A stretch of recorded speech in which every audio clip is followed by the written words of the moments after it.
자료 수집은 유형별로 정리를 했는데요. 첫 번째가 우편조사, 두 번째가 면접조사, 세 번째가 관찰법입니다. 이 세 가지 내용인데 이 세 가지 내용은 우리 시험에 뭐 그리 많이 출제되지는 않은 것 같아요. 물론 있습니다. 있는데 많이 출제되는 부분은 아니다 라고 말씀드렸고, 자, 이 세 가지 중에서 그래도 면접조사가 그나마 좀 많이 보여요, 지문에. 그래서 이것을 이해하는 차원에서 공부하시는 게 가장 좋습니다. 우편조사는 어떻게 하는 것인지, 면접조사는 어떻게 하는 것인지, 관찰법은 어떻게 하는 것인지를 다 아실 건데, 대개 우리 시험 문제에서는 장점, 단점 이런 식으로 문제를 출제하더라고요. 그래서 개념과 장점과 단점 이런 식으로 정리를 다 했어요. 자, 우편조사의 개념은 질문지를 우편으로 우송한다 그래서요, 일명 질문지법이라고 그래요. 우편조사 오른쪽에 질문지법을 쓰세요. 설문 결과를 다시 회수의 동그라미, 우편조사니까 우편으로 보내서 회수하는 절차가 필요한 거예요. 이 방법은 조사자와 응답자가 대면하지 않습니다. 이걸 익명성이라고 합니다. 자, 관계 속에서 자료를 수집하게 됩니다. 장점을 보실래요? 대인면접법에 비해 비용이 적게 듭니다. 비용이 적게 든다에 밑줄 치면 됩니다. 특히 지리적으로 광범위하게 분포된 조사 대상에 대한 조사에서 조사 비용을 크게 줄일 수 있습니다. 면접 조사는요, 찾아가야 됩니다. 그리고 면접 조사원들을 또 보낸다면 식대비, 교통비 줘야 됩니다. 그래서 면접 조사가 훨씬 더 시간과 비용이 많이 드는 거예요. 자, 대인 면접이나 전화 면접 등 면접 조사에서 쉽게 접근할 수 없는 대상을 포함시킬 수 있다. 이걸 한마디로 말하면 접근성이 높습니다. 우체국이 있는 데는 다 갈 수 있어요. 그래서 접근성이 높고요. 세 번째, 조사자와 인간관계가 없어도 조사가 가능하므로 조사자의 개인적 특성에 따른 조사의 오차를 줄일 수 있다라고 했습니다. 우리가 편견이라 하잖아요. 편견. 이 조사자의 편견을 줄일 수 있다라고 보시면 됩니다. 조사자의 편견. 왜냐하면 안 보잖아요. 보지 않기 때문에 조사자의 선입견이 개입되지 않죠. 그 다음에 응답자가 충분한 시간적 여유를 가지고 응답할 수 있도록 합니다. 응답자 면에서 편리하다. 우편으로 받았습니다. 시간 될 때 해서 보내면 되는 거죠. 그 다음에 응답자가 충분한 시간적 여유를 가지고 응답할 수 있는데 말씀드렸고, 편견에 의한 오류가 감소된다. 한마디로 말하면 편견 적습니다. 그 다음에 설문지를 많은 대상에게 동시에 배포하여 수거할 수 있어서 시간이 절약됩니다. 비용도 저렴하고 시간도 절약되고 이런 것들이 경제성이라 하죠. 그 다음에 대면적인 관계가 생략되며 설문 응답자들은 자신들의 익명성이 보장됩니다. 누가 답을 했는지 알 수 없는 거예요. 대면하지 않기 때문에. 그래서 익명성이 보장된다라고 하는 것은 좋은 것입니다. 장점에 들어가요. 단점 들어갑니다. 가장 큰 문제는 낮은 회수율입니다. 가장 심각한 단점은 낮은 회수율이다. 통계상 회수율은 20%에서 40% 되는데 계속해서 팔로우를 하죠. 반복적인 절차를 거쳐서 회수율을 끌어올리는 겁니다. 응답 내용이 모호한 경우 확인할 방법이 없습니다. 예를 들어서 응답한 내용이 정확하게 체킹이 안 됐어요. 애매모호하게 체킹되면 확인하기가 어렵다라고 하는 겁니다. 응답자가 답한 응답의 진위 여부를 확인할 수 없습니다. 즉 설문지가 어떤 상황에서 작성되는지를 통제할 방법이 없다라고 하는 겁니다. 내가 김아무개에게 보냈는데 김아무개가 하지 않고 이 아무개가 나한테 보냈다면 그것을 알 수 없다는 겁니다. 오기나 불기 등이 발생할 수 있습니다. 응답의 결측치가 많다라고 하는 것은 뭐냐? 자, 응답 회수된 걸 보니까 답변 안 된 게 있을 수 있어요. 잘못 응답된 게 있어요. 하나 골라야 되는데 두 개를 고른 게 있죠. 이런 것들은 다 결측값 처리해야 됩니다. 그래서 응답의 결측치가 많을 수 있습니다. 설문 응답들은 응답자들이 스스로 이해할 수 있는 단순한 문제들에 대해서만 답변이 제한되기 쉽고, 어려운 질문의 설문은 응답률이 현저히 낮을 가능성이 있다. 쉽게 말씀드릴게요. 질문지가 너무 어려우면요, 우편조사 회수 안 됩니다. 자, 그 다음 추가 질문이나 불확실한 응답에 대한 추가 질문 등과 같은 심층 규명을 하기 어렵습니다. 한마디로 말하면 추가 질문 어렵다, 심층 규명 어렵다 라고 하는 겁니다. 무의식적인 행동, 비언어적 행동 조사 불가능하겠죠. 왜? 대면하지 않기 때문에요. 융통성이 결여되어 있습니다. 응답자가 질문의 내용을 잘못 이해하고 있더라도 수정할 수 있는 기회가 없습니다. 쉽게 말씀드리면 이 문장이, 이 질문이 어떤 질문인지를 잘 모르겠다라고 한다면 물어볼 수 있어야 되는데 그게 힘들 수 있다라고 하는 것을 이야기하는 겁니다. 또한 질문의 순서 이런 것들을 조절하기가 어렵죠. 만약에 제가 면접을 합니다. 상당히 불안해합니다. 그러면 순서를 바꾸어서 질문할 수 있는 게 면접인데 우편은 그게 안 돼요. 그래서 융통성이 결여된다라고 말하는 거예요. 자, 장점과 단점, 우편조사에 대한 부분들을 해드렸는데 날개 쪽에 다음과 같은 내용을 써보시기 바랍니다.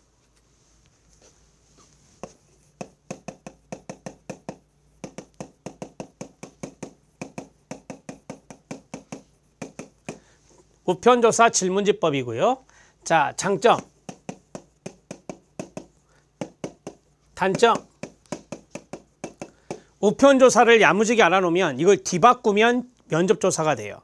완전 반대거든요. 그래서 한 가지만 잘 적어 놓으시면 여러분들이 나중에 공부하기가 수월합니다. 자, 장점과 단점이 있는데 제가 말씀드렸죠. 경제성이 있다라고 했어요. 경제성이 있다. 그 다음에 접근성이 높다라고 했어요. 그 다음 경제성이라는 것은 시간과 비용이 적게 든다라고 하는 거고요. 접근성이 높다. 우체국이 있는 데는 다 갈 수 있다 이렇게 말씀드렸어요. 그 다음에 편견의 정도가 낮다. 조사자의 편견 이런 것이 낮다. 그 이유는 익명성이 있기 때문에 그렇다. 익명성이 있다 이렇게 설명해 드렸죠. 응답자가 놔뒀다가 자기가 응답할 수 있는 시간에 편하게 응답해서 보낼 수 있기 때문에 응답자 측면에서는 편리하다 이렇게 말씀드렸죠. 자, 이런 것들이 이제 장점에 해당될 수 있습니다. 그러면 단점을 보겠습니다. 회수율이 낮다라고 했어요. 회수율이 낮다. 유를 이렇게 쓰죠. 이응으로 써야 되겠죠. 회수율이 낮다. 이렇게 정리하고 그 다음에 두 번째는 응답의 진위 여부를 할까요? 응답의 진위 여부를 확인하기 어렵다. 응답 진위 여부 확인 어려움. 이렇게 쓰면 되겠죠. 누가 답해서 보냈는지를 알 수가 없다. 그 다음에 융통성이 결여된다, 부족하다, 낮다 이렇게 하면 돼요. 이거는 이제 뭐 질문의 순서를 바꿀 수도 있고 설명해 줄 수도 있어야 되는데 그게 안 된다라고 하는 거죠. 오기와 불기가 나타난다. 오기와 불기는 잘못 기록하거나 기록되지 않은 걸 말하는 거예요. 따라서 이것 때문에 응답의 결측값이라고 할게요. 결측값이 많을 수 있다라고 하는 것이 단점이 됩니다. 이해되셨습니까? 네, 뭐 이 정도는 여러분들이 충분히 이해할 수 있을 것 같고요. 환경에 대한 통제가 어렵죠. 왜? 보내놓고 기다려야 돼요. 그래서 환경 통제 어렵다. 환경 통제 어렵다. 이렇게 정리하시면 되겠습니다. 이 정도는 충분히 하실 수 있겠죠? 그러면 면접조사라고 가정해 보세요. 아직 교재는 안 봤지만 면접을 해볼게요. 면접조사는 장점이 이걸 뒤집으면 돼요. 자, 해봐요. 회수율이 높다. 응답을 하고자 하는 조사 대상자에게 정확하게 받을 수 있다. 융통성이 높다. 오기나 불기가 나타나지 않는다. 왜? 면접자가 체킹하니까. 그 다음에 환경 통제가 수월합니다. 그 다음에 이것을 뒤집으면 단점이 되는 거예요. 시간과 비용이 많이 든다. 접근성이 낮다. 그 다음에 편견, 얼굴 보잖아요. 대면하기 때문에 편견에 의한 오류가 나타날 수 있다. 익명성이 보장되지 못한다. 응답자, 면접 대상자를 할게요. 면접 대상자가 상당히 불편해할 수 있어요. 왜? 찾아왔잖아요. 근데 바빠 죽겠는데 해줘야 돼요. 그래서 응답자 측면에서 면접 대상자 측면에서 불편할 수 있다. 뒤바꾸면 돼요. 자, 이해되셨죠? 퀴즈. 응답의 타당성이라고 하거든요. 응답의 타당성, 정확도라고 해요. 응답의 타당성이 높은 게 뭘까요? 우편일까요? 면접일까요? 면접이죠. 면접조사가 우편의 타당성이 높아요. 퀴즈. 자, 무의식적인 내용 알 수 있는 게 뭘까요? 무의식적인 내용 파악할 수 있는 게 무엇일까요? 봐야 돼요. 무의식적 내용은. 따라서 면접조사예요. 이해됐죠? 그 다음에 표본의 다양성입니다. 표본의 다양성 확보가 용이한 게 무엇일까요? 표본의 다양성은 회수율이 1차적으로 높아야 돼요. 그래야 표본이 다양하게 될 수 있고, 면접조사 같은 경우는 되게 조사자 혼자 못해요. 면접조사원들이 바운더리, 지역별로 나누어서 이렇게 가서 받아오는 거니까 표본을 다양하게 가져올 수 있어요. 아, 면접조사예요. 요 세 가지를 팁으로 더 말씀을 드립니다. 하실 수 있죠? 네. 그러면 반대로 뒤집어 봐요. 응답의 타당성이 낮은 것은 우편조사. 무의식적 내용 파악할 수 없는 것은 우편조사. 표본의 다양성 확보가 어려운 것은 우편조사. 회수율이 낮으니까. 자, 이렇게 해서 정리하시는 거예요. 면접조사 들어갑니다. 개념, 연구에 필요한 자료를 얻기 위해서 연구 대상자와 면접자가 대면하여 질문과 응답 형식으로 정보를 수집하는 방법입니다. 장점, 다양한 조사 내용을 비교적 긴 시간에 걸쳐 상세하게 조사할 수 있어요. 이걸 심층이라고 하죠. 해드릴게요. 자, 심층적인 측면을 파악할 수 있는 게 뭐라고요? 면접조사. 이거는 이제 면접조사 날개 쪽에 쓰면 돼요.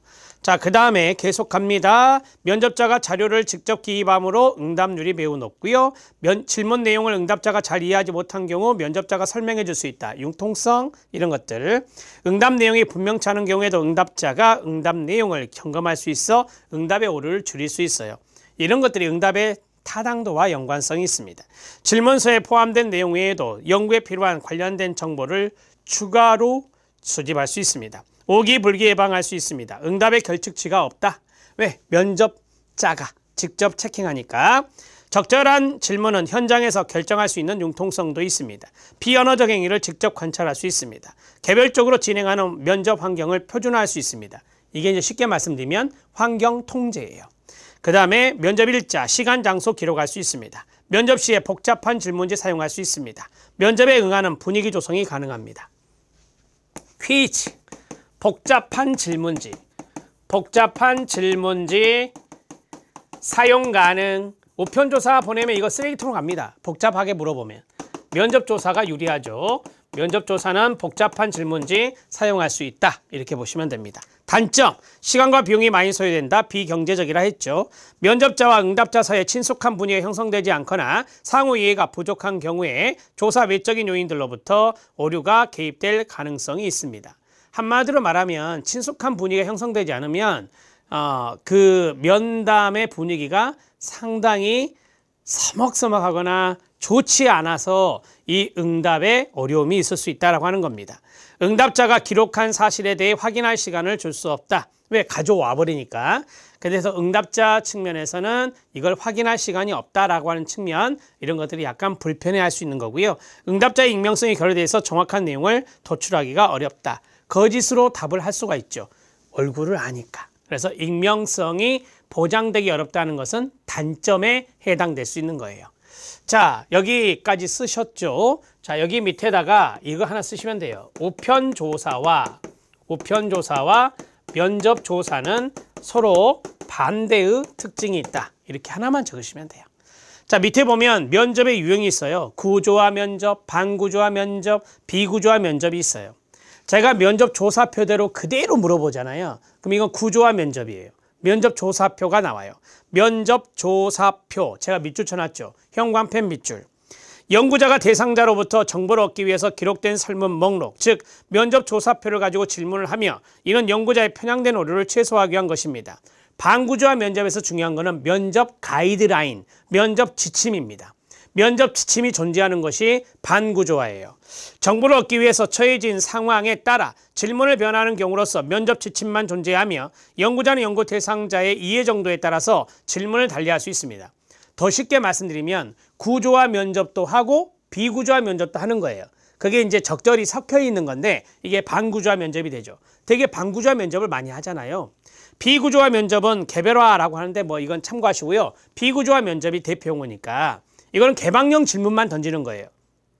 그러니까 뭐 이래서 매우 만족합니까? 아니면 매우 만족하지 않습니까? 이런 범주가 없는 거예요. 범주가 없고 그냥 조사표가 아닌 질문만 툭 던지는 거예요. 그러면 거기에서 자유롭게 이야기하는 거죠. 이걸 개방형 질문이라 하잖아요. 개방형 질문, 그 자리, 개방형 형태의 면접 그 자리에 현관펜 밑줄.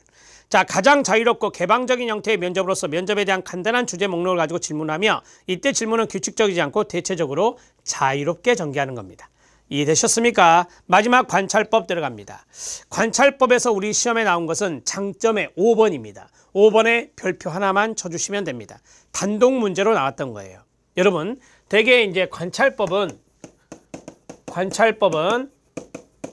유아나 아동을 대상으로 많이 씁니다. 유아나 아동을 대상으로 많이 쓰는 거예요. 우리가 아동 행동 관찰이라고 하잖아요. 유아는 우편조사 어려워요. 면접도 어려워요. 그래서 관찰법이 용이한 것이 바로 거기 나온 대로 조사 대상자의 나이가 어려서 구두 표현의 능력이 없는 경우에는 관찰법이 적합하다 라고 말할 수 있습니다. 관찰법 위로 올라갑니다. 응답자가 행동을 통해 나타나는 태도나 의견 등을 조사하고 분석하는 것으로서 이 응답자를 피관찰자라고도 할 수 있습니다. 현장 연구라고도 하며 인간의 외부적 행동에 대한 행동의 동그라미. 되게 관찰은 행동을 많이 관찰하는 겁니다. 자료 수집에 효과적이고 관찰자가 자료를 산출하게 됩니다. 장점, 연구하고자 하는 행동이나 사회적 과정을 행위가 발생하는 현장에서 즉시 포착할 수 있습니다. 관찰하고 있잖아요. 바로 그 현장에서 포착할 수 있는 것이 관찰법이에요. 장점이죠. 그 다음에 행동으로 나타나는 것을 관찰하므로 질문지법이나 우편조사, 면접법에서 나타날 수 있는 응답 과정에 생길 수 있는 오차를 많이 줄일 수 있습니다. 쉽게 말하면 이거예요. 질문지법 아니잖아요. 면접조사 아니잖아요. 그래서 이 두 가지에 나타나는 오류를 잡기 위해서 관찰이라고 하는 것을 쓸 수 있다라고 하는 겁니다. 응답자에게 질문을 통해서 자료를 얻을 수 없을 때 질문이 되게 질문지법이나 면접이잖아요. 그렇게 못하면 관찰해라. 그 대표적인 유어 아닙니까? 자, 그 다음에 연구 대상의 무의식적인 행동, 응답자가 정확히 인식하지 못한 문제는 관찰 방법을 통해서 측정이 가능합니다. 무의식적인 행동, 관찰하면 알 수 있겠죠. 그 다음에 조사 대상자의 나이가 어려서 구두 표현 능력이 없는 경우, 이게 이제 단독으로 출제된 거. 조사 연구에 비협조적이거나 면접을 거부하는 경우에 가능하고, 시간의 경과에 따르는 뭐예요? 시계열. 자, 자료 수집을 가능하게 하여 시간적인 변수를 도입하기 용이하고 종단 분석. 우리가 이제 종단은 장기간에 걸쳐서 한다고 했잖아요. 장기간에 걸쳐서 할 때는 뭐 통계 돌리고 그런 거 아니에요. 관찰해서 쭉 일지를 쓰는 거죠. 그래서 종단 분석에 관찰법을 쓰는 거예요. 귀납적 자료 수집으로 귀납적 논리 전개에 유용하다. 질적 연구가 귀납적이라고 그랬잖아요. 그래서 질적 연구는 관찰법이나 심층 면접 이런 걸 쓰는 겁니다. 자, 단점 들어갑니다. 개인의 사적 문제 등 동의를 얻기 힘든 경우가 있어서 관찰이 불가능한 행동이 있습니다. 뭐 예를 들어서 부부간의 어떤 행동들, 부부간의 어떤 사생활적인 부분을 관찰한다? 쉽지 않죠. 동의를 잘 안 해줍니다. 두 번째, 응답자가 관찰을 당하고 있다는 것을 알고 있을 때 뭐예요? 이거 반응 요과라고 했잖아요. 그래서 평소에 하던 행동과는 다른 행동 양상을 보일 수 있는데 관찰자 요가, 반응 요가, 호손 요가 이런 것들은 좋지 않은 거라 말했어요. 조사 대상자의 행동 양식을 변할 수 있어요. 그리고 관찰자가 선택적, 주관적으로 관찰하게 되어 관찰자의 편견 개입에 의한 오류가 발생할 가능성이 있다. 관찰자가 보고자 하는 것만 본다면 그게 일종의 바이아스예요. 편견이죠. 그로 인한 오류가 있을 수 있습니다. 조사자의 감각이 극히 제한적입니다. 모든 것을 관찰하지 못한다는 거예요. 관찰 대상의 행위를 포착하기 위해 발생할 때까지 기다려야 돼요. 이게 바로 인내심이에요. 인내심이 요구되는 부분이죠. 시간과 경비가 많이 드는 거예요. 관찰법은 우편조사처럼 경제성이 있는 게 아니라 상당히 면접조사처럼 힘든 과정이라고 보시면 돼요. 동의를 얻기 힘든 경우 있다 그랬고, 관찰 대상 집단인 표본의 크기가 크면 관찰법 적용이 어렵죠. 우리가 관찰해봤자 모르겠어요. 2명, 3명, 4명 이 정도 해도 버겁거든요. 한 명 관찰하기도 힘들잖아요. 다 놓칠 수 있으니까. 그래서 표본이 크면은 관찰법은 안 돼요. 그 다음에 관찰은 구두 기록이나 느낌을 중시하기 때문에 관찰된 사실들을 수량화된 자료로 바꾸기 어려운 양적 분석이 어렵다. 한마디로 말하면 관찰은 질적 분석에 쓰는 거예요. 양적 분석 수량하는 것은 어렵고 이렇게 정리할 수 있습니다. 날개 쪽에 써주실래요? 자, 관찰법입니다. 관찰법은 종단 연구에 적합해요. 질적 연구에 적합해요. 종단 연구, 질적 연구, 귀납법 이런 것들에 적합한 것이 바로 관찰법이다. 반대로 뒤집을게요. 횡단 연구라든지 그 다음에 양적 연구라든지 그 다음에 연역적인 연역법이요. 이런 방법들은 부적합해요. 이해됐죠? 그럼 이것은 뭐가 되세요? 장점이 되겠고 이것은 뭐가 되겠어요? 단점이 되겠죠. 이런 식으로 우리가 앞에서 배웠던 거잖아요. 이런 식으로 정리를 하시면 돼요. 관찰법은.